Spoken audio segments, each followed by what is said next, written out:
जो देश का शासक बन के बैठा है, जो प्रधानमंत्री की कुर्सी पे बैठा है, वो कितना बड़ा झूठा है। वो दिन रात झूठ की मार्केटिंग कर करके झूठ को ऐसे बेच रहा है। और हम आबादी में बार बार कहते हैं कि मूल 85 इतने ज्यादा है आबादी में, फिर भी हम डरते हैं क्या, फिर भी हम सामने नहीं आते, ऐसा नहीं है। लेकिन आज उनको इस प्रांगण से ये मैसेज जा रहा है और इस जो आपसी भाईचारा से मुझे लगता है ये मैसेज जाएगा कि हमारी एकता, हम एक हो चुके हैं और हमारी एकता यही चलता रहा। अगर हमने एक दूसरे की लड़ाई को, आपसी भाईचारा को समझा, तो फिर अगर एक दूसरे की लड़ाई को लड़ने के लिए अगर एक हाथ को तकलीफ है, दूसरा हाथ आके खड़ा हो जाए, तो कोई भी किसी भी इंसान को घोड़ी चढ़ने पे मारा नहीं जाएगा, किसी भी इंसान को मूंछ रखने पे मारा नहीं जाएगा। मेरे छोटे 16 साल के भाई हाफिज जुनैद को मॉब लिंचिंग करके ट्रेन में सूली के गांठ नहीं चढ़ाया जाएगा अगर हमारी एकता होगी। और मैं इसलिए ये बात बोल रही हूँ कि आज भी अगर मैं हाफिज जुनैद की माँ को देखती हूँ तो उसके आंसू आंखों से सूखे नहीं है। वो बैठे ऑर्गेनाइजेशन के, इंस्टीट्यूशन के, ज्यादा वक्त नहीं लूंगी, यही कहूंगी कि हाँ, दिल्ली विश्वविद्यालय में एक लड़ाई लड़ रही हूँ जिसको आज 113 दिन हो गए। जिन भी लोगों को मैं सुन रही हूँ वो भाईचारे की बात कर रहे हैं, वो बात कर रहे हैं कि किस तरीके से भाईचारा बढ़ेगा।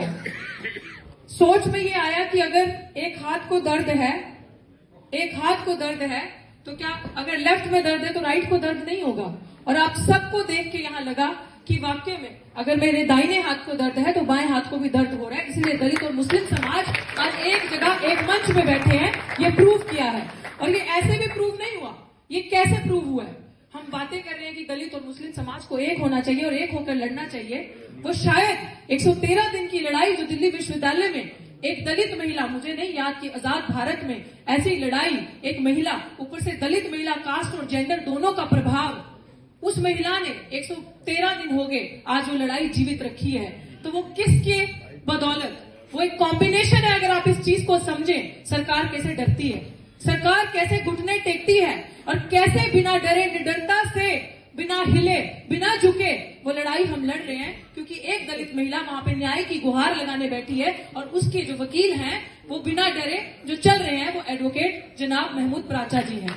ये कॉम्बिनेशन जिसकी हम बात कर रहे हैं, हम करके दिखा रहे हैं और ये हो चुका है दिल्ली विश्वविद्यालय में। साथियों, बहुत सारे ऐसे साथी हैं जिनको इस लड़ाई के बारे में पता है। मैं कुछ चीजें कहना चाहूंगी, अभी मेरे जहन में आ रही थी। बार बार हम बात कर रहे हैं, देखिए वो झूठ भी कैसे बेचते हैं। पता है कि जो देश का शासक बन के बैठा है, जो प्रधानमंत्री की कुर्सी पे बैठा है, वो कितना बड़ा झूठा है। वो दिन रात झूठ की मार्केटिंग कर करके झूठ को ऐसे बेच रहा है। और हम आबादी में बार बार कहते हैं कि मूल 85 इतने ज्यादा है आबादी में, फिर भी हम डरते हैं क्या, फिर भी हम सामने नहीं आते, ऐसा नहीं है। लेकिन आज उनको इस प्रांगण से ये मैसेज जा रहा है और इस जो आपसी भाईचारा से मुझे लगता है ये मैसेज जाएगा कि हमारी एकता, हम एक हो चुके हैं और हमारी एकता क्या है।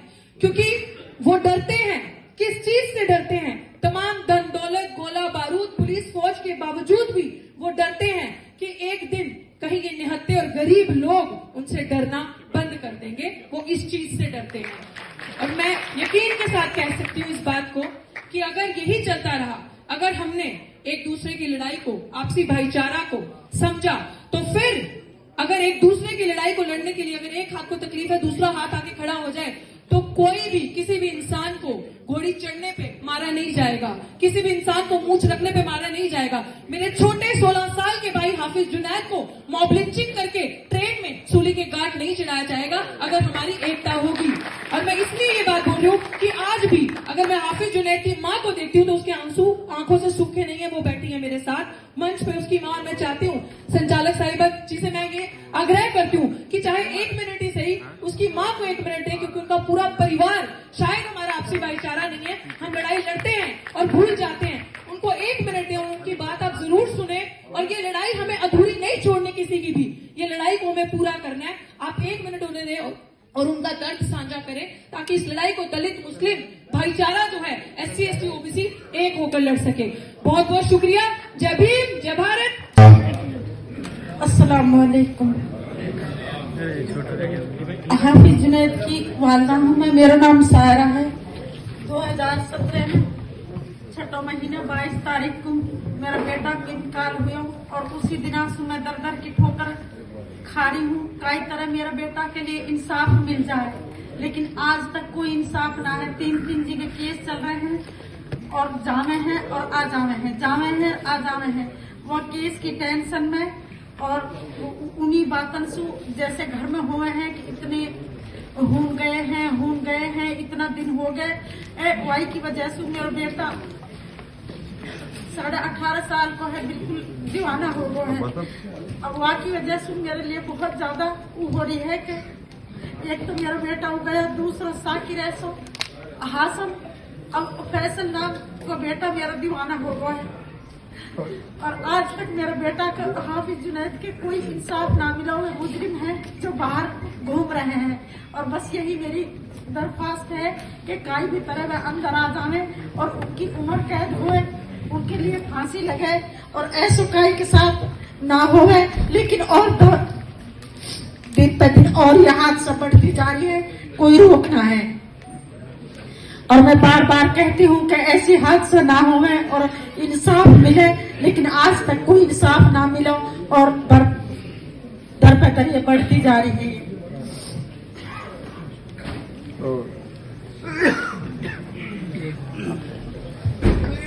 जी, अस्सलाम वालेकुम वरहमतुल्लाहि वबरकातुहू। मेरे मोहतरम दोस्तों और बुजुर्गों, यहाँ बहुत बड़े बड़े दिग्गज बैठे हैं। उनके सामने मैं अपनी बात रखना बहुत ही एक अपने लिए फख्र महसूस करता हूँ। मेरे दोस्तों, मैं हाफिज जुनैद शहीद रहमतुल्लाहि अलैह का भाई हूँ। ये मेरी माँ है।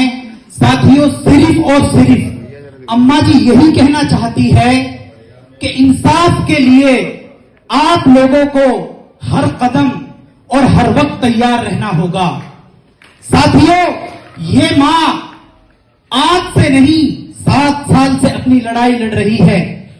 साथियों, किसान आंदोलन में ये मां 28 किलोमीटर पैदल चली थी। आज तक उसके बारे में किसी को पता नहीं है। सिर्फ किस लिए? ताकि किसानों को इंसाफ मिले, मेरे बेटे को इंसाफ मिले, रोहित वेमुला को इंसाफ मिले, जुनैद को इंसाफ मिले, दिल्ली यूनिवर्सिटी की प्रोफेसर डॉक्टर हमारी बड़ी बहन डॉक्टर रीतू सिंह को इंसाफ मिले। दोस्तों, ये जालिम सरकार चाहती है जिस तरीके से रोहित वेमुला ने हत्या की, उसी तरीके से डॉक्टर रीतू सिंह हत्या कर ले और ये इंसाफ के लिए आवाज ना उठाए। दोस्तों, आप लोगों को कदम से कदम मिलाना होगा हमारे साथ, इस मजलूम मां के साथ, इस मजलूम डॉक्टर रीतू सिंह बहन के साथ, रोहित वेमुला के साथ और उस नजीब की मां के साथ जो अपने घर में आज अपनी आंखों की बीनाई गंवाकर बैठी हुई है। साथियों, आप लोगों को खड़ा होना होगा। इन्हीं चंद बातों पर मैं अपनी बात को खत्म करता हूं। व आखिर दुआवाना अनिल हम्दुलिल्लाहि रब्बिल आलमीन।